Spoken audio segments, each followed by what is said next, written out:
So I ain't trying to preach today, but God is a God of increase. So make sure your life is a life of increase. Every single day you're increasing in wisdom, in knowledge. And even if you're in a place where you don't feel like nothing's going right in your life right now, remember who you are.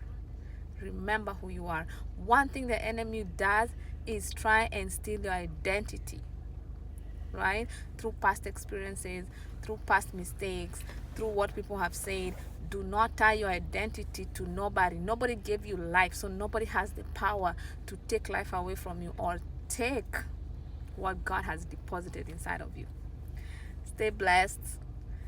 Keep on increasing, keep on growing, okay? Continue being productive and fruitful in every season, every area of your life. All right, have a wonderful rest of your day. Bye.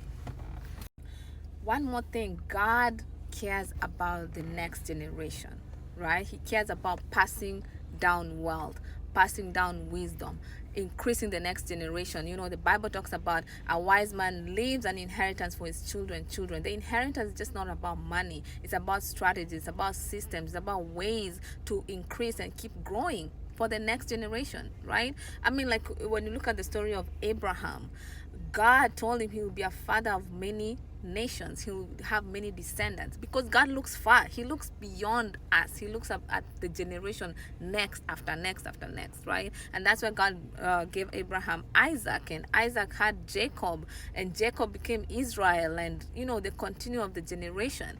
So everything we do, we should aim at the next generation should be better than us, right? The next generation should be better than us. And that's how it is. If you look at the previous generation and this new generation, it's always getting better.